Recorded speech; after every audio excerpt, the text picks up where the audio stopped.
I have a handy little practice tool that I thought you might find useful. It's called a metronome, and it's not one of those old-fashioned ticky-tocky metronomes, but it's a digital one called the Korg MA30, and my students find it really helpful because it lets them track their progress.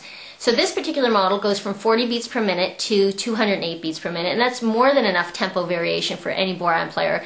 But some snare drummers that are really wanting to push their mom and dad exercises, you can certainly get models that go faster than that, but this will suit most drummers.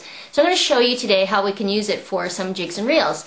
So if you press the red button at the top, that just turns it on. You'll see the number here, 60, means 60 beats per minute. So I'm just going to mute it there for a minute because when you're talking or you're not using it, it can get really annoying in the background. So if you wanted to change that, you would just press the, unmute it, you press the numbers at the bottom here to move it up gradually, or you can hold it down and it will jump up in increments of 20 or jump back down with the other arrow.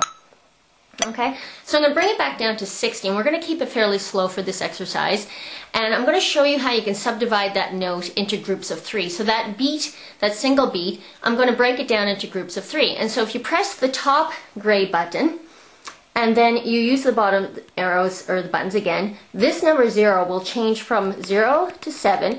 Once you get to 7, it will then change to notes. I'm going to go to the second grouping of notes, and I'm going to press the top button again, and you'll hear that it's broken down from 1 to 1, 2, to 1, 2, 3, 1, 2, 3. So we're going to say deal with a 6/8 jig that would go 1, 2, 3, 4, 5, 6, meaning that there are 6/8 notes within each bar, but your foot is actually going to tap twice. It's going to go 1, 2, 3, 1, 2, 3, 1, 2, 3, 4, 5, 6. So the first beat of each group of 3s kind of accented, so that helps you keep on track. So imagine if you're playing that at 60, 1, 2, 3, down 2, 3, up 2, 3, down 2, 3, up 2, 3. You can try that for a couple of days, and then maybe gradually creep it up to 65, 70. You can see your progress in a number, and then all of a sudden you'll be at 100 beats per minute, which is a good tempo. I mean, 120 is probably what a lot of CDs, musicians will have their CDs playing jigs at, but 140, you might get some really fun Irish bands really pushing it at 140. But for the most part, 100, 120 might be a kind of a realistic goal to aim for. But at first, if you can't play it slow, you can't play it fast. So really stick with gaining control of it and then gradually speed it up. Now the goal here is really not to sound like a human metronome or some kind of robotic drumming machine. The goal is just to help you maintain a steady tempo. With that said, now that is not the be all and end all.